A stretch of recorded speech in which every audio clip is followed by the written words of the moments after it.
Hi, sorry, I was delayed there. Everything's on a time delay. So today's video. We're starting book 4, Belle and the Serpent. You should have read to page 334 for today. I did the book 3 questions as put them all together in one question instead of separately so that you can do them all at the same time. Um, this was I did get that request from a student, so I hope that's okay with everyone. If you hate it, I don't tell me about it. I don't. Maybe I'll say thanks. That's nice. I don't know. I'm trying to do the right thing, guys. I hope you're reading this novel.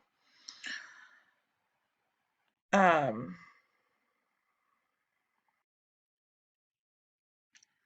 anyway, the reading section covers Orleana's chapter and Leah's first chapter. Leah always seems to get the first chapter of each section. Been teaching this novel for like 9 years. That just occurred to me now. Um, After Orleana's highly informative chapter at the beginning of book 3, now that we're at the beginning of the 4th section, she's kind of back to abstract and a little hard to tell because she's, again, this is many years later. She's looking back. The sting of a fly, the Congolese said, can launch the end of the world. These kind of things, like, it's okay if you're confused, is what I'm saying. What Orleana is focused on is, hey, let me get to the text. How about that? The plot to assassinate Patrice Lumumba, the um, democratically elected president of the new Congo, um, and that it was not entirely planned and not entirely carried out by the United States, but that the United States was involved. It Every time I get to this section, I feel like I'm like some kind of crazy conspiracy theorist with tinfoil on my head, and yet this all really, really happened. Um, and if we were in class, you would get some lovely dry articles to read about the factual um, elements of this case and the United States involvement. On page 323, and what is this? What page is this in the page 88 in the PDF? 15 years after it all happened, I sat by my radio in Atlanta listening to Senator Church and the special committee hearings on the Congo. Um, this was published in 1977 as the Church Report, kind of acknowledging the United States' involvement in the plot to assassinate Patrice Lumumba, um, without taking full responsibility.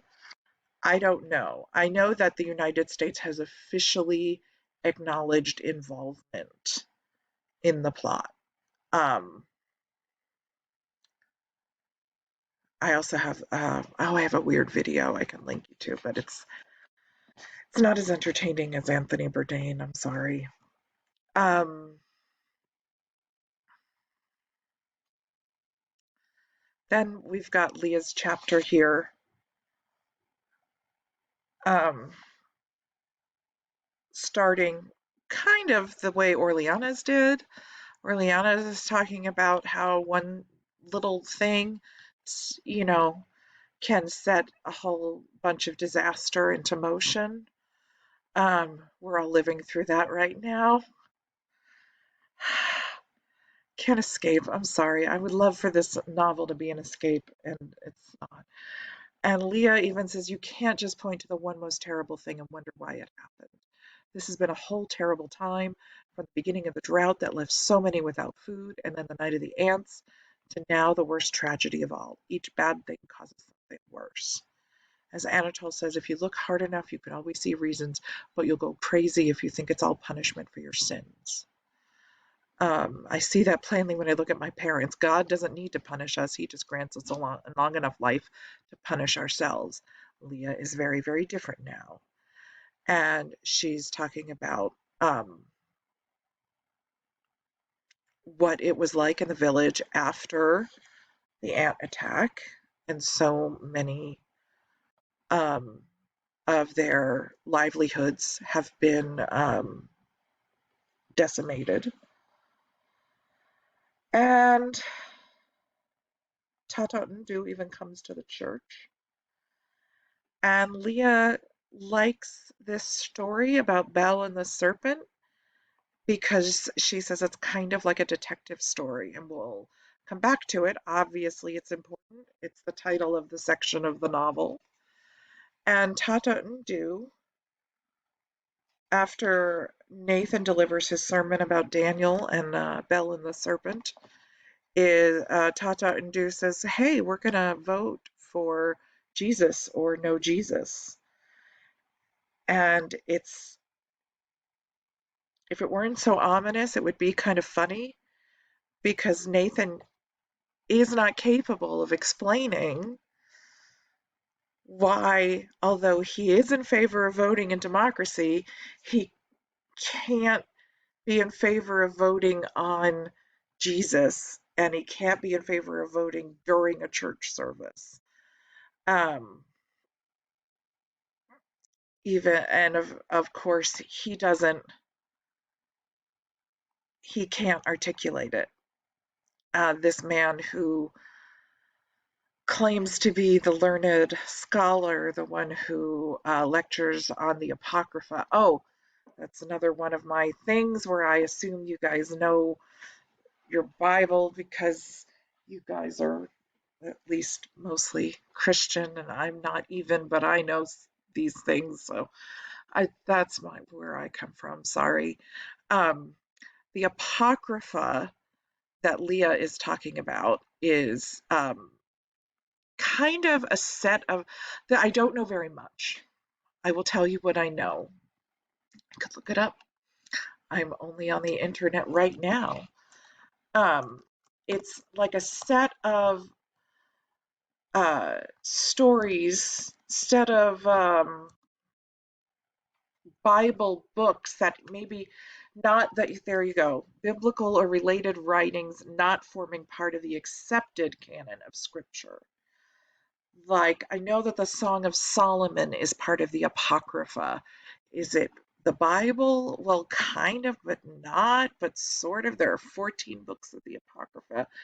And calling something apocryphal is um, like legend, like we don't really need to accept this literally. We don't really need to include this as part of our beliefs.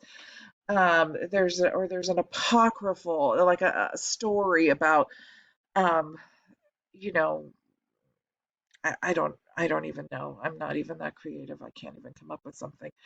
But usually like a alleged story that probably isn't true, but it's part of the apocrypha.